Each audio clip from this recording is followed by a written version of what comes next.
Bonjour Sylvie, Bonjour Natacha.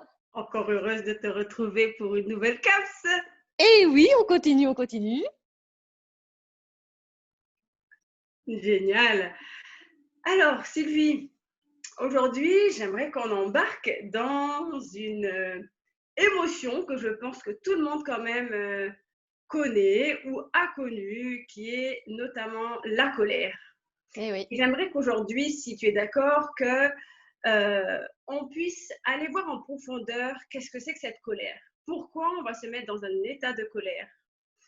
Est-ce que c'est une émotion qu'on peut dire positive ou négative? À voir, tu nous en diras plus.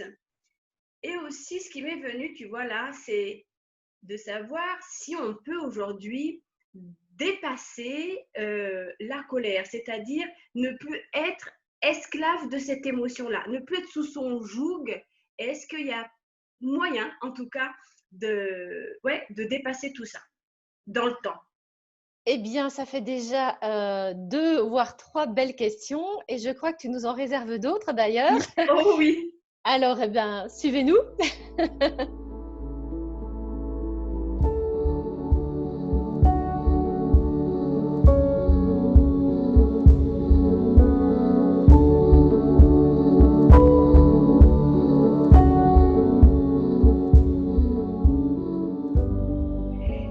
Eh bien, Sylvie, aujourd'hui, par rapport au thème de la colère, la première question que j'ai envie de te poser, c'est de savoir qu'est-ce que c'est que la colère? Qu'est-ce que c'est que cet état-là, en fait? D'où vient-il? Alors, il faut savoir qu'à la base, au niveau de la colère, il y a toujours une frustration. C'est quoi une frustration? C'est en fait quand les choses ne se passent pas comme on aurait voulu. C'est-à-dire que tu attends quelque chose par rapport à une personne, par rapport à une situation, et puis il n'y a pas le résultat attendu. Qu'est-ce que ça va avoir comme conséquence? Ça va générer cette frustration. Mais en réalité, sous cette frustration ou à cause de cette frustration, il y a une émotion parallèle qui est la tristesse. Et en dessous de la tristesse, pardon, en dessous de la colère, en réalité, c'est la tristesse qu'on retrouve toujours. Et c'est très facile à démontrer. Il suffit simplement de vous souvenir de la dernière fois où vous étiez en colère par rapport à une situation, par rapport à une personne. Et si vous prenez le temps d'aller regarder ce qui se passe derrière, vous verrez que c'est de la tristesse. Alors Sylvie, là franchement, je suis obligée de te couper parce que jamais je n'aurais pensé, mais vraiment en tout cas personnellement, que, alors tu le dis, mais j'en ai des frissons, c'est presque comme une sorte de révélation que derrière la colère, il y a de la tristesse, j'en ai presque les larmes aux yeux, tellement je trouve ça mais profond, quoi. Eh bien, essaie de te rappeler une colère sans forcément t'épancher. Hein. On ne te demande pas de nous révéler ta vie privée. Oui. Mais pense à une colère que tu as eue. Par exemple, simplement imaginer ce qui s'est passé avec la période du confinement, du semi-confinement. Il y a plein de gens qui ont été dans la colère, mais la colère, elle était due à quoi? Mais au sentiment d'être impuissant, à la sensation de perdre une liberté, et donc ça éveille une souffrance. Je suis triste de perdre une partie de ma liberté, je suis dans un état de chagrin, de déprime, parce que je ne me sens plus libre de faire ce que je veux, d'être qui je suis, d'aller où je souhaite aller. Donc, simplement, pensez à un événement de votre vie qui a fait que vous vous êtes senti bloqué, limité, incapable, impuissant, bafoué. Toutes les parties, les moments de votre vie où on vous a maltraité, où on vous a insulté, où on ne vous a pas écouté. Regardez les petits enfants, on appelle ça des caprices. Waouh, l'enfant qui tape des pieds, qui se roule par terre. Mais c'est parce qu'il n'a pas été écouté.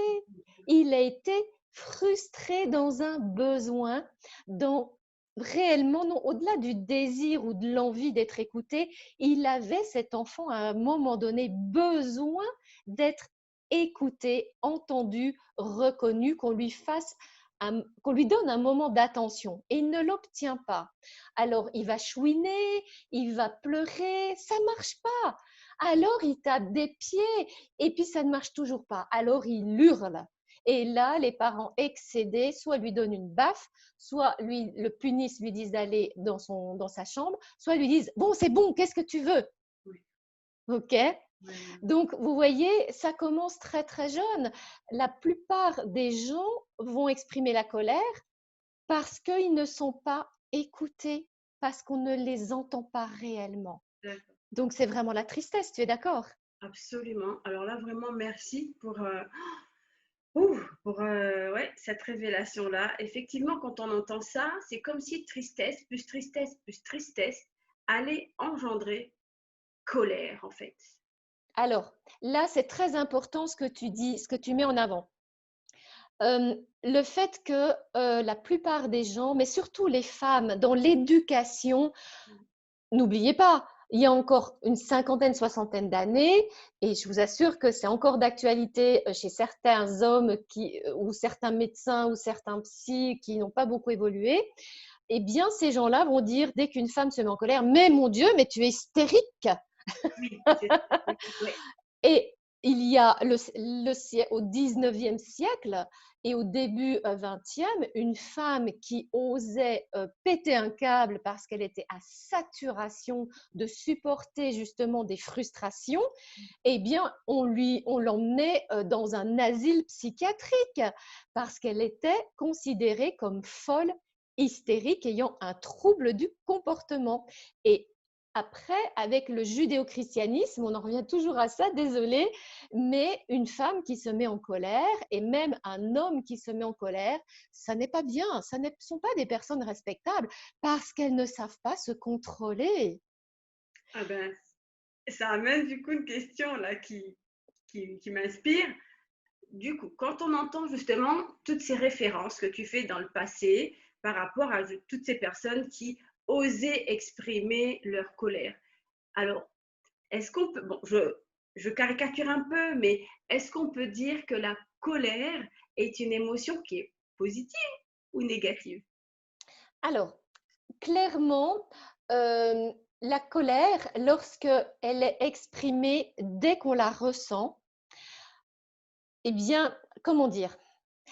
N'oubliez pas qu'à la base, c'est la tristesse. Donc, dans l'idéal, ce serait de ne pas aller jusqu'à la colère, non pas parce que c'est négatif, c'est pas dans cette optique-là que je vous transmets cette information, ce conseil, Mhm. mais c'est de plutôt identifier, avant d'être dans la colère, le fait que vous avez été blessé, que vous vous êtes senti maltraité, humilié, qu'on vous a manqué de respect. Et ce serait d'abord mettre des mots sur tu sais, là, je me suis vraiment sentie triste et j'ai été profondément blessée par la manière dont tu m'as parlé ou par le fait que tu as trahi ma confiance. Ça m'a tellement fait mal au cœur.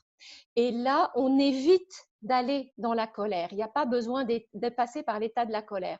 Maintenant, on est bien d'accord que si quelqu'un vous coupe la route et qu'à cause de ça, vous êtes obligé de dévier subitement de votre trajectoire et qu'il y a un camion en face et que vous l'avez pris ou que vous l'avez évité de justesse, la peur mêlée à tout le reste, je veux dire, là, la colère, elle est alignée par rapport à un événement bien précis. Et là, vous avez eu la peur de votre vie et la réaction émotionnelle, mais c'est rare, ça sera la colère. Mais en réalité, souvent, si vous avez expérimenté, je ne vous le souhaite pas, ce genre de situation, mais moi, il m'est arrivé une fois d'avoir vu un accident arriver vers moi. Et c'est vrai que ce n'est pas moi qui conduisais et j'ai eu très peur. Et comme je voyais que le conducteur n'arrivait pas à prendre le contrôle, quand on a eu l'accident, eh bien, la première chose que j'ai fait pour décompresser, pour décompenser cette peur, c'est d'hurler sur le conducteur. D'accord? Mais après, j'ai pleuré. Oui. J'ai pleuré parce que j'ai eu tellement peur que… Donc voilà. Mais concrètement, il y a toujours la tristesse qui est reliée à la colère. J'ai perdu le fil, je ne sais même pas si j'ai répondu à ta question. Est-ce que tu peux me Si, dire? tu as répondu très bien, parfaitement à ma question. Et du coup, tu as parlé tout à l'heure de réaction que l'on peut avoir. Oui. Dans un autre registre, quelles sont les conséquences euh, que la colère peut provoquer chez nous, en fait? Alors, tu sais que quand je me recentre, j'ai de nouveau la question que tu m'as posée avant et je n'ai pas répondu à 100%. Ok. Puisque ta question, c'était est-ce que c'est positif ou négatif de se mettre en colère? Donc, je reviens en arrière. Alors, garde cette question-là Oui, que tu viens de me poser. on est aussi là en même temps pour recevoir des messages canalisés. Donc, c'est juste, si on doit refaire une marche arrière, et ben, on l'a fait parce que c'est juste et qu'il y a quelque chose qui est intéressant pour nous à recevoir. Donc, Oui, merci. ah oui, c'est Merci de ta normal. souplesse en tout cas. Ah, mais oui, Donc, ouais. c'est vrai que la colère, elle peut être à la fois constructive et destructive. Elle est constructive quand elle permet de mettre un arrêt, un stop à une maltraitance. Quelqu'un qui vous répète toute la journée que vous êtes nul, que vous êtes grosse, qui vous fait des remarques déplacées ou qui n'arrive jamais à l'heure au rendez-vous, eh bien c'est clair qu'à un moment donné, vous pétez un câble. Vous dites maintenant, ça suffit, j'en ai ras-le-bol. Le fait est que si vous aviez dès le départ dit, écoute là, la manière dont tu me parles ou le fait que tu arrives en retard, moi, ça m'attriste parce que tu vois, en plus, ça me bloque. Moi, je peux prévoir d'autres choses. Si tu me préviens simplement que tu auras 15-20 minutes de retard, eh ben moi, au lieu d'attendre comme une grue, eh bien, je vais pouvoir en faire quelque chose peut-être. Mais là, tu me rends dépendante du fait que il n'y a pas de réponse, il n'y a pas d'informations qui me permettent de reprendre le contrôle de ma vie. Donc, cette colère, elle est justifiée par rapport à un manque de respect, par rapport au moment présent. Par contre, le gros problème, c'est que la plupart des gens emmagasinent, emmagasinent et emmagasinent de la colère. Et à un moment donné, ça éclate. Et là, c'est destructeur parce que c'est complètement décalé par rapport à l'événement qui crée cette goutte d'eau qui fait déborder le vase. Vous connaissez tous cette expression. Si vous vous étiez écouté dans votre souffrance et que vous l'aviez exprimé, cette souffrance, au moment opportun, c'est-à-dire au moment de l'événement, juste après l'événement qui vous a créé cette frustration, eh bien, il n'y a pas besoin d'entrer dans cette colère. Mais si vous ne l'écoutez pas et que vous l'emmagasinez, eh bien, à un moment donné, elle éclate et là, c'est destructeur parce que les mots dépassent toujours la réalité de la souffrance et vous allez voir des personnes qui vont aller vous ressortir des autres moments de frustration avec des accusations mais qui datent de 10, 15, 20 ans en arrière et votre interlocuteur mais va tomber des nues. Il va tomber des nues, il ne va rien comprendre. Donc, c'est pour ça que ça peut être positif comme ça peut être négatif. D'accord. Là, c'est très clair, Sylvie. Merci beaucoup. Et Et merci. donc, j'ai forcément oublié la question suivante que tu vas me répéter. Alors, je vais te répéter la question suivante tout à l'heure parce que je suis dans l'instant présent avec toi et dans cette spontanéité de ce que tu transmets. Et là, la question qui est tout de suite apparue, c'est on va rencontrer des personnes qui vont avoir un tempérament très calme et qui vont subitement péter un câble, qui vont être tout de suite dans la colère. Est-ce que tu pourrais nous donner des éclairages par rapport à ça? Ce sont des personnes qu'on ne va jamais imaginer comme étant capables de sortir de leur gond comme ça subitement. Et pourtant, quand ça arrive de façon très violente. Oui. Alors oui. Alors là, ça va dans la continuité de ce que j'expliquais avant, du Voilà. fait qu'on emmagasine. Oui, Tu as beaucoup de personnes qui ont peur du jugement si elles se mettent en colère, qui ont surtout peur de perdre le lien à l'autre si elles osent se mettre en colère. Euh, Dès qu'une personne est dans le manque de respect de soi, le manque d'amour de soi, et d'ailleurs le respect de soi, ça va être le sujet de notre prochaine CAPS, eh bien, ces personnes-là qui accumulent la maltraitance, le manque de respect, les humiliations, et donc les frustrations, eh bien, il y a un moment donné, c'est un cri de détresse, cette colère. Et ça peut même aller dans une sorte de, comment je pourrais dire, de crise de nerfs. Mm. Et c'est ça qui est terrible parce que c'est ce qui peut amener certaines personnes à aller vraiment dans la destruction. C'est qu'elles ont emmagasiné pendant, ce n'est pas des semaines, ce sont Oui, des années de frustration. Et à un moment donné, il y a une espèce de switch, de déconnexion dans le cerveau qui fait que la personne n'a plus aucun contrôle sur elle-même. Elle est submergée par sa souffrance. Elle est comme un animal à terre qui hurle sa détresse. Et qu'est-ce qui va se passer? Elle n'a qu'une seule possibilité de survivre, c'est de détruire la source de son stress. oui, Et à ce moment-là, il y a des véritables actes de violence. Le problème, donc comme on l'a expliqué avant, c'est que ben voilà, c'est le problème, c'est surtout que la personne n'a pas su, n'a pas pu, on ne lui a pas donné les outils pour qu'elle puisse reconnaître sa souffrance, mettre des mots dessus et l'exprimer ensuite. Et donc, ça va 9,9 fois sur 10 se déverser sur la mauvaise personne, principalement sur les enfants ou sur les conjoints, sur les personnes avec qui il y a le plus de liens affectifs. C'est comme ça que vous avez des personnes qui vont subir une maltraitance au travail quotidiennement et qui, une fois à la maison, vont taper sur leurs enfants parce qu'ils sont déjà à saturation et ils cautionnent sans le vouloir inconsciemment cette maltraitance, mais il faut évacuer toute cette colère et ça va se déverser au mauvais moment, au mauvais endroit, de manière complètement démesurée. Et c'est ce qui explique aussi, alors qu'on soit bien d'accord, hein, je ne donne qu'une explication, je ne justifie rien, on est d'accord. je ne cautionne rien du tout, j'explique comment une personne arrivée en saturation de souffrance, de maltraitance, de frustration, va tout casser. Parce que pour elle, il faut que ça sorte, sinon elle va se détruire elle-même, donc elle va aller casser des vitrines, elle va aller détruire des biens communs.